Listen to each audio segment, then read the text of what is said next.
The stone corridors of Camelot had taken on a hallucinatory quality, as Elund went to her summons, to Arthur's chambers, alone. "He wishes to speak to you about your actions at the training ground," Merlin told her. His words weak, for they contained no salve to their harshness. So that was it, then. She had challenged the prince to save his life, and now she was to forfeit her own. North. She could go north. There was still time to cross the mountains of Erie and pay a boatman to cross the straits. A king from the north, Cymric, lived on that island, separate to Gwynedd, separate even to Camelot, who not only tolerated the Druid, but did all he could to promote and preserve the ancient sect. She would fight Arthur, and she would win, and she would leave. "You were in danger if you went to the lake, sire," Elund began, as she stood in the doorway, not waiting for the prince to speak. The Lady Sophia was not what she appeared. She was a creature of the Psyche, and the water she invited you to was not a place of rest, but a place which would be your demise.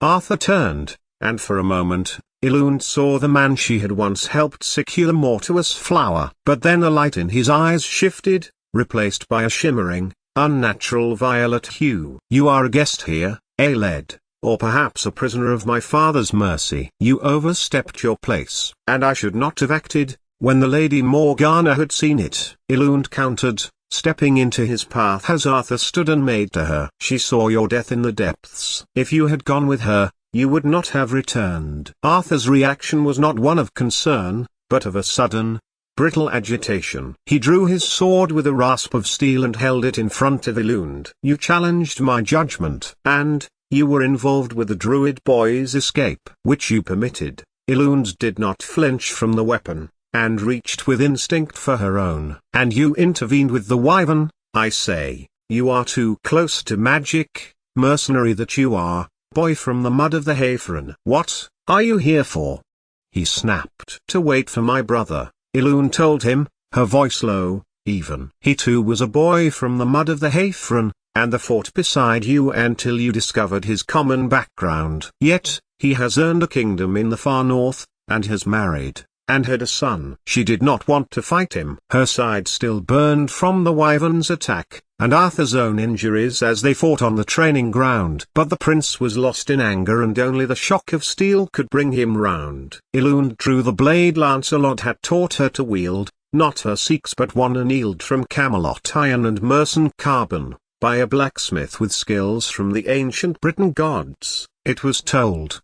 The duel was a frantic, claustrophobic affair. Arthur lunged with a ferocity that ignored the confined space, his blade whistling past Elund's ear to bite into the oak paneling of the door. Elund parried, the impact vibrating through her injured ribs like a physical blow. She moved with the economical grace of the hunted, slipping beneath his guard to deliver a stinging counter-strike against his breastplate. Arthur roared, bringing his sword down in a punishing overhead arc. Elund caught the blow on her crossguard, her knees buckling as the weight of the prince's fury pressed down on her. The wound in her side gave way. She felt the hot, wet swell of blood soaking through her tunic. Her endurance was failing. Time to up the ante. Gritting her teeth against the white heat of the pain, Elund executed a desperate, spinning maneuver. She used Arthur's own momentum against him, catching his blade in a bind and pivoting on her good leg. With a flick of her wrist she sent his blade clattering across the flagstones. She stood over him, her point trembling at his throat, her breath coming in ragged, painful gulps, and Arthur looked back, a gaze of one equal to another for a moment, him the heir to Camelot, she of Mercia across the Hayfren River. Then she backed away, slumping against the cold stone wall, clutching her bleeding side as Arthur scrambled to his feet. "Enough!"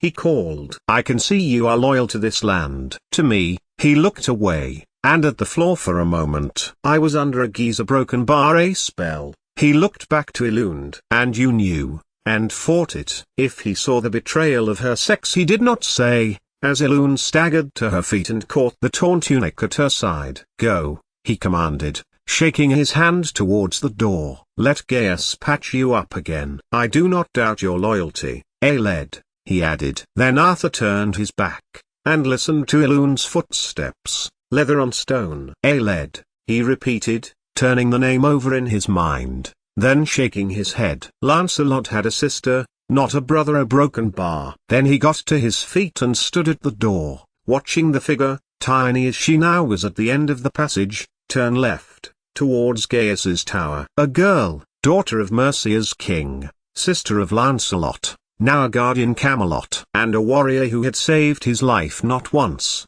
but 3 times. Arthur shook his head to himself. Someone to watch, indeed. He turned back, eyeing the Cymric sword on the flagstone floor, particularly as she had left behind a most ancient and valuable sword.